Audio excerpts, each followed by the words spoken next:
राजनीति विज्ञान का आधुनिक दृष्टिकोण हमारा यह टॉपिक चल रहा था और पिछली कक्षा में आपको बताया था कि आधुनिक दृष्टिकोण का जो अध्ययन क्षेत्र है उसमें क्या क्या आधारभूत मान्यताएं जो ये तय करती हैं कि उसके अध्ययन क्षेत्र में किन किन तत्वों को शामिल होना चाहिए। तो देखिए, अब हम आधुनिक दृष्टिकोण का विषय वस्तु के बारे में देखते हैं कि आधुनिक दृष्टिकोण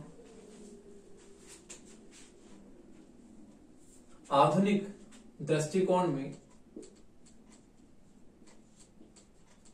आधुनिक दृष्टिकोण की विषय वस्तु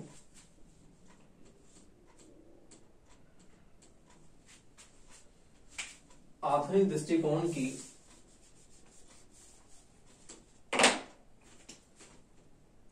दृष्टिकोण की विषय वस्तु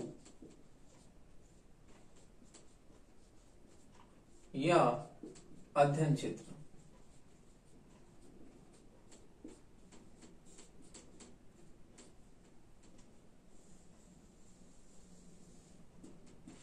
देखिए, आधुनिक दृष्टिकोण की विषय वस्तु का मतलब है कि राजनीति विज्ञान के अध्ययन में हम किन किन विषयों को शामिल करें। तो इसमें हम देखते हैं कि राजनीति विज्ञान में आधुनिक दृष्टिकोण में हम किन किन विषयों को शामिल करें।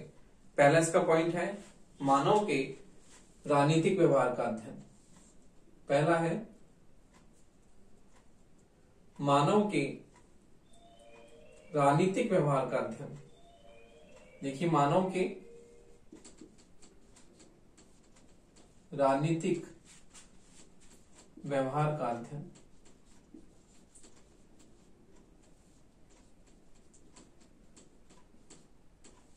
मानव के राजनीतिक व्यवहार का अध्ययन।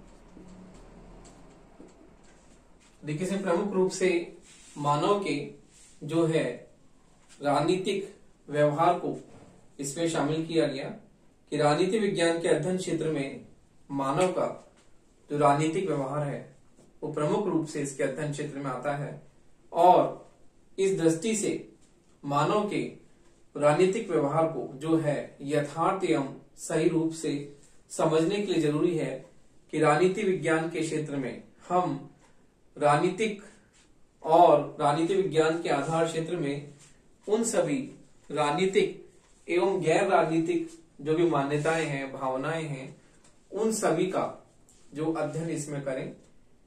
कहने का मतलब है कि मानव के राजनीतिक व्यवहार को प्रभावित करने वाले जितने भी गैर राजनीतिक तत्व हैं उन सब का अध्ययन इसमें शामिल किया जाए। तो देखिए, इस प्रकार मानव के राजनीतिक व्यवहार को प्रभावित करने वाले जितने भी गैर राजनीतिक तत्व हैं उन सभी का अध्ययन हम इसमें करें। तो ये बहुत ही महत्वपूर्ण बात है कि इसमें औपचारिक के साथ साथ अनौपचारिक संस्थाओं को भी इसमें अध्ययन क्षेत्र में शामिल किया गया। अगला है, हम देखते हैं विभिन्न अवधारणाओं का अध्ययन। तो देखिए, विभिन्न अवधारणाओं का अध्ययन इसमें किया जाने लगा।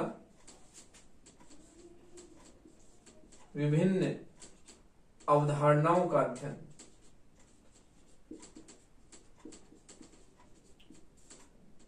विभिन्न अवधारणाओं का अध्ययन। देखिए, विभिन्न अवधारणाएं शक्ति, प्रभाव, सत्ता। राजनीति विज्ञान में अन्य जो महत्वपूर्ण अवधारणाएं हैं शक्ति, सत्ता, प्रभाव, नियंत्रण। शक्ति, सत्ता, प्रभाव, नियंत्रण तथा निर्णय प्रक्रिया से संबंधित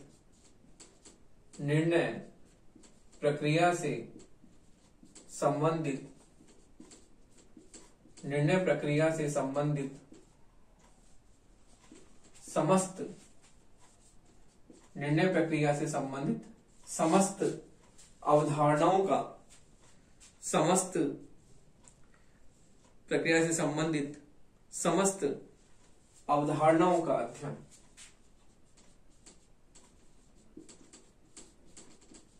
समस्त अवधारणाओं का अध्ययन भी इसमें शामिल किया गया। तीसरा है सार्वजनिक समस्याओं के संदर्भ में संघर्ष एवं सहमति का अध्ययन। सार्वजनिक समस्याओं के संदर्भ में सार्वजनिक समस्याओं के संदर्भ में सार्वजनिक समस्याओं के संदर्भ में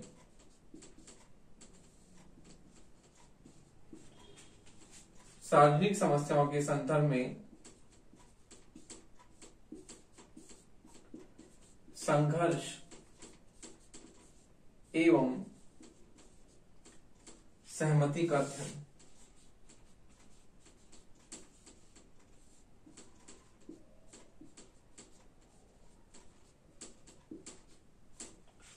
देखिए, सार्वजनिक समस्याओं के संदर्भ में संघर्ष एवं सहमति का अध्ययन का मतलब है कि सार्वजनिक समस्याएं जो भी हैं वो समस्याएं भी क्या करती हैं, समाज को प्रभावित करती हैं और समाज को प्रभावित करने के कारण जो है उनका अध्ययन राजनीति विज्ञान में बहुत ही महत्वपूर्ण हो जाता है कि समाज को प्रभावित करने वाली जो भी समस्याएं हैं वो समस्याएं जो है वो भी राजनीति विज्ञान में उनका अध्ययन भी किया जाना चाहिए।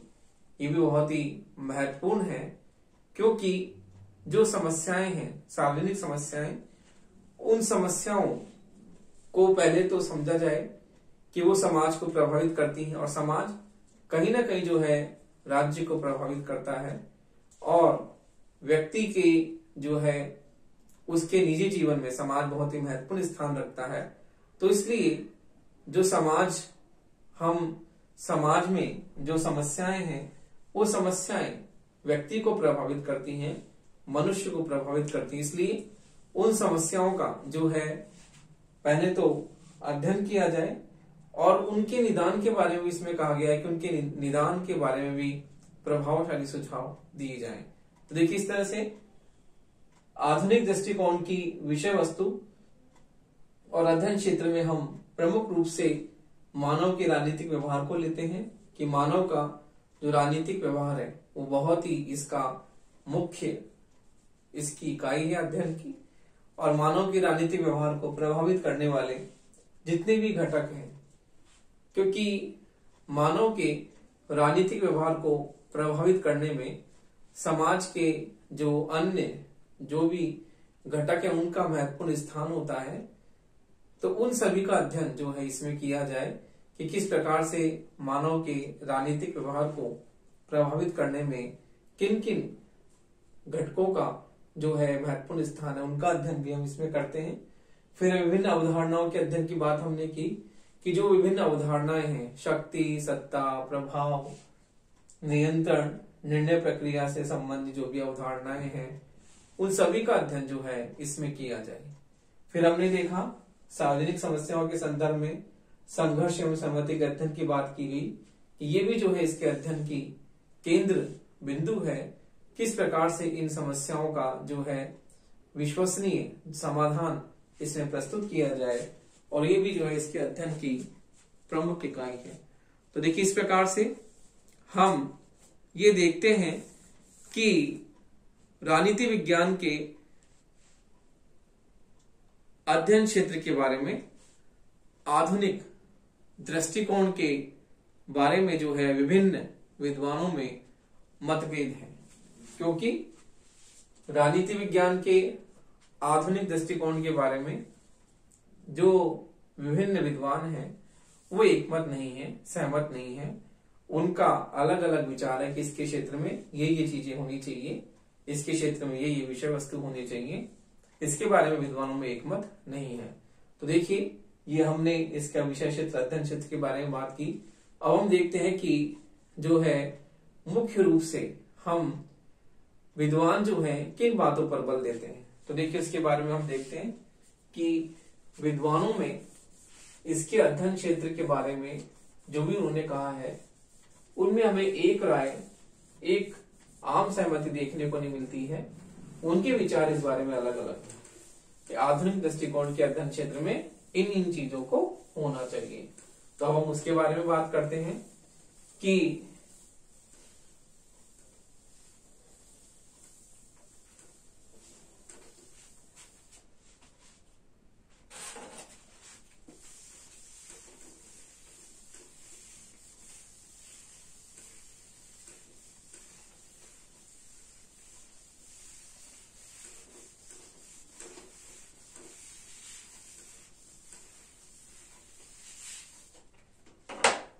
देखिए आधुनिक दृष्टिकोण के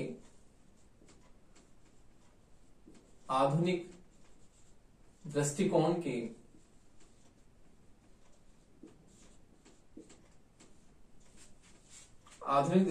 के विषय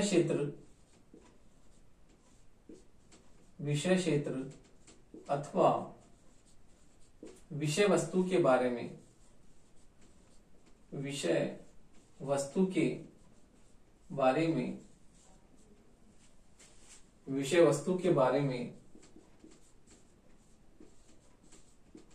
इसके समर्थक विद्वानों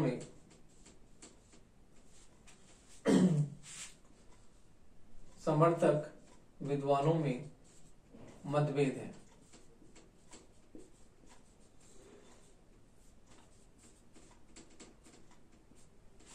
देखिए आधुनिक दृष्टिकोण के विषय क्षेत्र को लेकर विद्वान जो है एकमत नहीं है, वो अपनी अलग अलग मान्यताएं देते हैं। तो देखिए क्या क्या मान्यताएं हैं।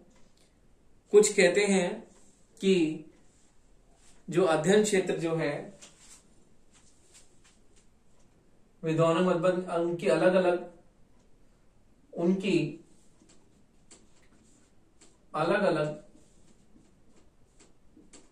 आधारभूत मान्यताएं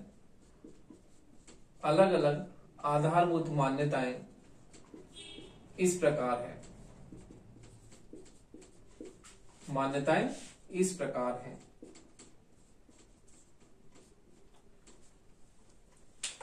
उनकी आधारभूत मान्यताएं इस प्रकार है। देखिए क्या है। कुछ कहते हैं कि इसका अध्ययन यथार्थवादी होना चाहिए। इसका अध्ययन यथार्थवादी होना चाहिए। तो देखिए राजनीति विज्ञान के आधुनिक दृष्टिकोण के बारे में विद्वानों में इसके विषय वस्तु को लेकर, इसके विषय क्षेत्र को लेकर मतैक्य नहीं है, मतभेद है। उनमें अलग अलग उनके विचार हैं, उनमें आम सहमति नहीं है। तो कुछ कहते हैं कि उनके जो विचार है उनको लेकर हम कुछ आधारभूत मान्यताएं मानते हैं, इस प्रकार है। कुछ कहते हैं कि इसका अध्ययन यथार्थवादी होना चाहिए। जिस प्रकार हम परंपरागत दृष्टिकोण का हम अध्ययन करते तो हम देखते हैं कि उसमें आदर्श, नैतिकता, मूल्य, वैल्यू बेस्ड जो है अध्ययन की बात हम करते हैं कि उसमें हम मूल्य भारित अध्ययन और आदर्श को प्रमुख स्थान देते हैं और नैतिकता को उसमें प्रमुख स्थान दिया जाता है। तो देखिए इसके विपरीत जो आधुनिक दृष्टिकोण है वो ये कहता है कि इसका अध्ययन यथार्थवादी होना चाहिए, कि यथार्थ तथ्यों पर आधारित अध्ययन होना चाहिए। आधुनिक दृष्टिकोण फैक्ट्स की बात करता है कि फैक्ट्स होने चाहिए, तो तथ्यों की बात की जाती है इसमें। जबकि परंपरागत दृष्टिकोण में हम आदर्श, मूल्य, नैतिकता की बात करते हैं और इसमें विद्वान कहते हैं, विचारक कहते हैं कि अध्ययन जो है तथ्य भारित अध्ययन होना चाहिए, तथ्यों को महत्वपूर्ण स्थान दिया जाना चाहिए। इसलिए इसके अध्ययन में हम आदर्श के स्थान पर यथार्थवादी अध्ययन ये होना चाहिए। अगला है दूसरा जो विद्वानों का मत है वो ये है कि इसमें अंतर अनुशासनात्मक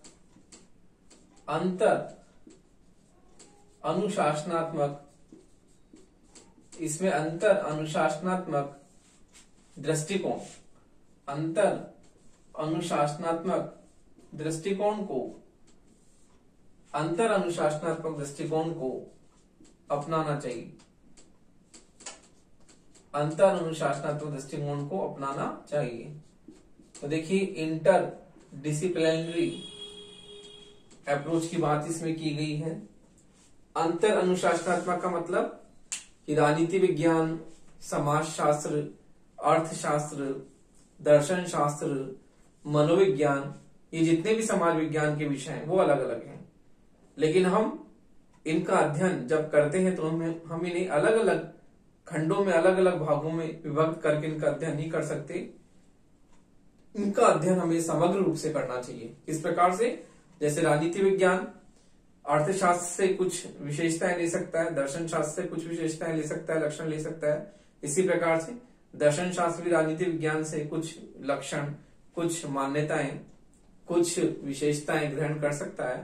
तो ये विद्वान ही मानते हैं कि राजनीति विज्ञान जो है उसमें हम अंतर अनुशासनात्मक दृष्टिकोण को अपनाना चाहिए कि राजनीति विज्ञान का अन्य समाज विज्ञानों से घनिष्ठ संबंध है और इसमें जो है हम घनिष्ठ संबंध मानते हुए एक दूसरे से हम जो विशेषताएं हैं वो ग्रहण कर सकते हैं। तो ये अंतर अनुशासनात्मक दृष्टिकोण की बात इसमें की जाती है। और अगली बात वो ये है कि राजनीति विज्ञान में जो है वो वैज्ञानिक उपागमों का प्रयोग किया जाना चाहिए। तो देखिए अध्ययन में वैज्ञानिक उपागमों, अध्ययन में वैज्ञानिक उपागमों या नई तकनीकों का प्रयोग किया जाना चाहिए। नई तकनीकों का प्रयोग किया जाना चाहिए।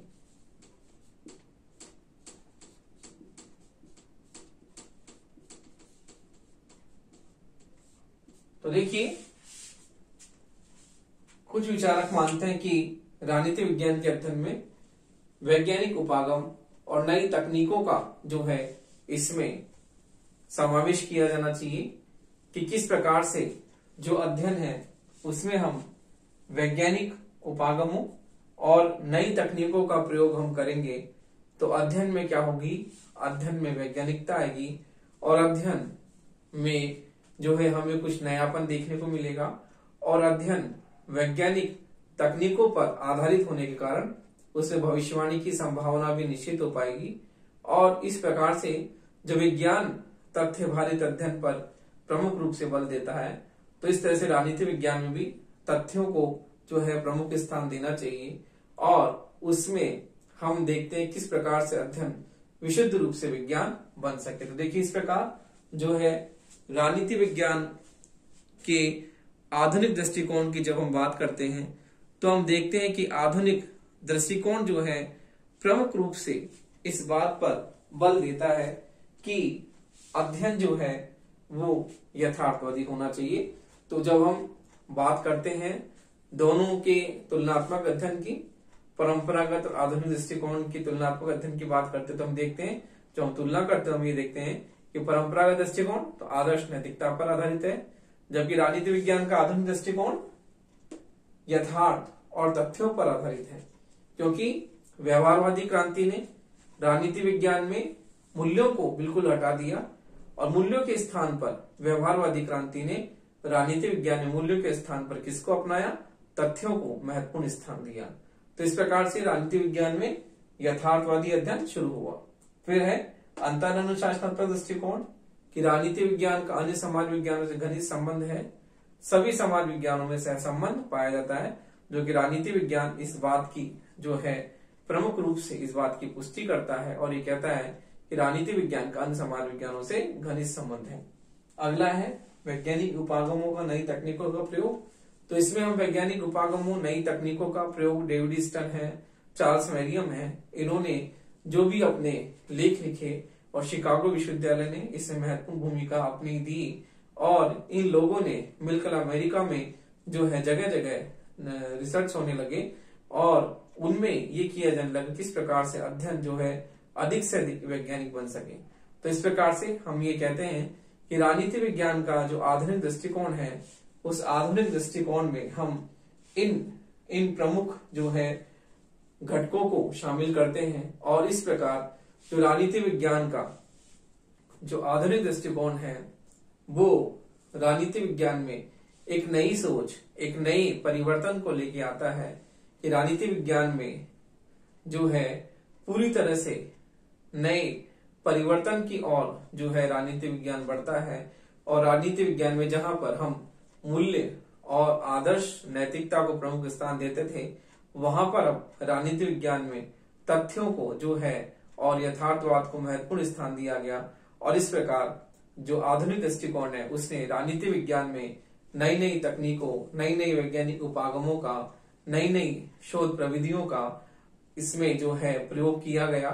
और इस प्रकार से आधुनिक दृष्टिकोण ने महत्वपूर्ण रूप से बल दिया कि किस प्रकार से राजनीति विज्ञान को एक विशुद्ध विज्ञान के रूप में जो है इसको नई एक पहचान मिले।